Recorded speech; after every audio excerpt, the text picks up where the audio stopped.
Hi friends, welcome to our class. आज का हमारा नया टॉपिक जो होगा वो होगा बंधुत्व, जाति तथा वर्ग। आज हम इस चैप्टर के जितने भी 1 नंबर के क्वेश्चन हैं वो सारे इस वीडियो में कवर करेंगे। ठीक है। तो देखिए, हमारा जो पहला क्वेश्चन वो है ये है कि उपमहाद्वीप का सबसे प्राचीन तथा समृद्ध ग्रंथ कौन सा था। ठीक है। तो सबसे प्राचीन और सबसे समृद्ध ग्रंथ जो था वो महाभारत था। ठीक है। इसमें 1 लाख से ज्यादा श्लोक लिखे गए थे। ठीक है। जो हमारा क्वेश्चन नंबर 2 है वो ये है कि महाभारत की कथा किन दो परिवारों के बीच थी, या मतलब महाभारत जो हुई थी वो किन परिवारों के बीच में हुई थी। परिवार तो एक ही था लेकिन इनके पिता अलग अलग थे। ठीक है। तो जो थे वो कौरव और पांडव, ये दोनों लोग चचेरे भाई थे। ठीक है। और प्रश्न 3 है ये कि पितृवांशिकता क्या होता था। ठीक है। तो इसका उत्तर ये होगा कि पिता की मृत्यु के बाद उसके पुत्र उसके संसाधनों पर अधिकार हो जाता था। जो पिता की मृत्यु हो जाती थी तो जो पिता के संसाधन थे उन पर पुत्र का अधिकार हो जाता था, उसे पितृवांशिकता कहते थे। ठीक है। जो क्वेश्चन नंबर हमारा 4 है वो ये है कि महाभारत के दोनों दल किस वंश से संबंधित थे। जो दोनों दल थे उन दोनों का जो वंश था वो क्या था, तो वो था कुरुवंश। ठीक है। अब गोत्र क्या था, देखिए प्रश्न हमारा 5 की गोत्र क्या था। गोत्र जो था वो एक वैदिक ऋषि के नाम पर होते थे। ठीक है। किसी भी ऋषि के नाम पर होते थे जो वैदिक ऋषि थे। ठीक है। उस गोत्र के लोग उस ऋषि के वंशज होते थे। जिस ऋषि के नाम पर गोत्र होता था वो लोग उस गोत्र के जो मतलब उस गोत्र के लोग उस ऋषि के वंशज होते थे। ठीक है। चलिए आगे बढ़ते हैं। चलिए क्वेश्चन नंबर हमारा जो 6 है वो ये है कि गोत्रों के नियम क्या थे। ठीक है। विवाह के बाद स्त्री अपने पिता का नहीं बल्कि अपने पति का गोत्र लगाती थी। ठीक है। और इसका दूसरा नियम यह है कि एक ही गोत्र में आपस में विवाह नहीं कर सकते थे। कोई भी व्यक्ति था वो एक ही गोत्र में आपस में विवाह नहीं कर सकता था। ठीक। क्वेश्चन नंबर हमारा 7 ये है कि 7 वाहन राजाओं को किस नाम से चिन्हित किया जाता था। तो उन्हें माता के नाम से चिन्हित किया जाता था। उनके नाम के आगे माता का नाम होता था। ठीक है। और क्वेश्चन नंबर हमारा 8 है वो ये है कि 4 वर्ण कौन से थे। तो जो 4 वर्ण होते हैं हमारे समाज में वो होते हैं ब्राह्मण, क्षत्रिय, वैश्य तथा शूद्र। ठीक है।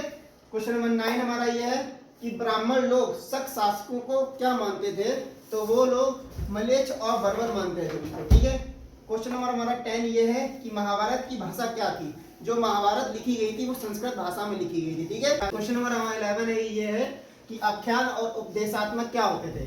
जो आख्यान होते थे वो कहानी के संग्रह को कहा जाता था। ठीक है। जो उपदेशात्मक थे उन्हें सामाजिक आचार विचार के मानदंड कहा जाता था। ठीक है। और जो क्वेश्चन नंबर हमारा 12 है वो ये है कि महाभारत के जो मूल रचयिता थे वो कौन थे।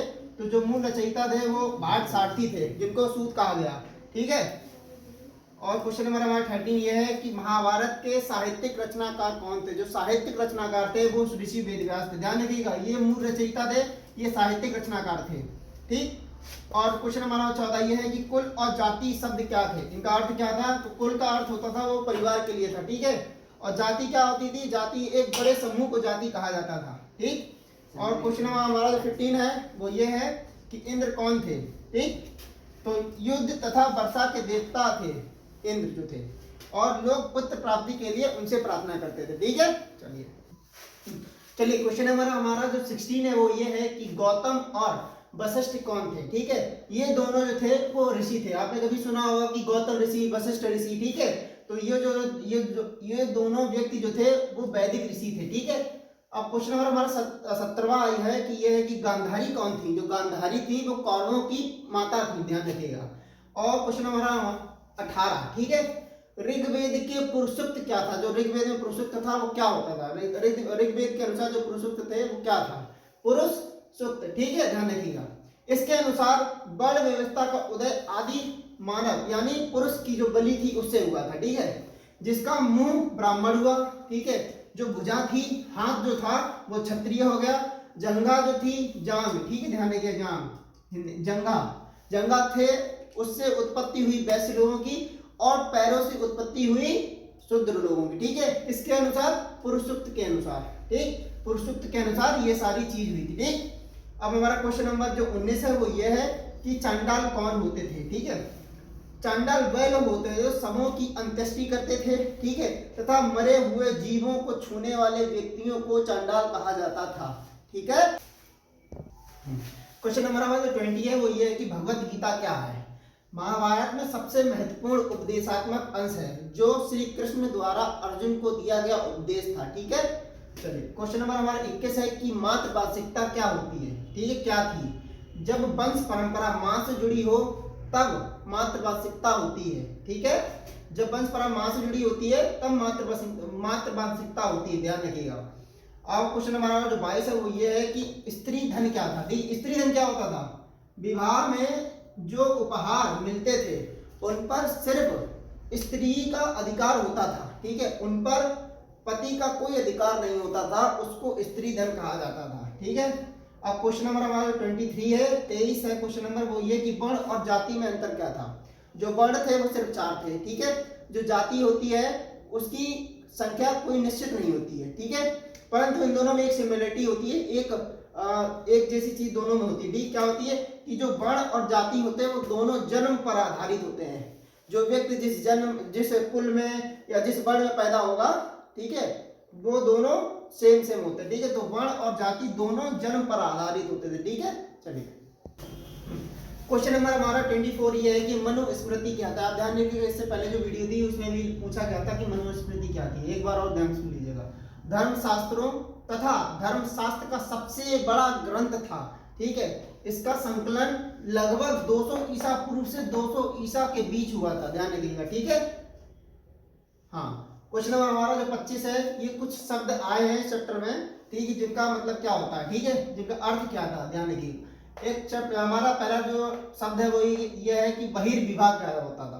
तो जो बहिर्विवाह था वो ये था कि गोत्र से बाहर जाकर विवाह करना बहिर्विवाह कहलाता था। ठीक है, और बहुपत्नी क्या होता था? एक पुरुष की जब अनेकों पत्नियां होती थी, ठीक है, तो वो शब्द जो था वो बहुपत्नी कहलाया जाता था। ठीक है, और बहुपति क्या होता था? ठीक, जो बहुपति होता था, एक स्त्री के अनेक पति होने की पद्धति को बहुपति कहा जाता था। ठीक है, चलिए क्वेश्चन नंबर हमारा जो 26 है वो ये है कि रेशम के बुनकरों की श्रेणी का वर्णन कहाँ मिला। ठीक है, तो ध्यान रखिए, लाट, रेशम के जो बुनकर थे वो लाट के रहने वाले थे, लेकिन ये माइग्रेट हो गए कहाँ पे? मंदसौर में, मतलब कि ये चले गए कहाँ पे? मंदसौर में। ठीक है, लाट में थे लेकिन लाट से मंदसौर चले गए, तो दोनों जगह इनका अवशेष मतलब इनका वर्णन मिलता है। ठीक है, चलिए क्वेश्चन नंबर हमारा जो 27 है वो ये है कि महाभारत का समालोचनात्मक संस्करण की परियोजना, जो समालोचनात्मक संस्करण की परियोजना थी उसका नेतृत्व किसने किया था? तो जो उसका नेतृत्व था वो किया था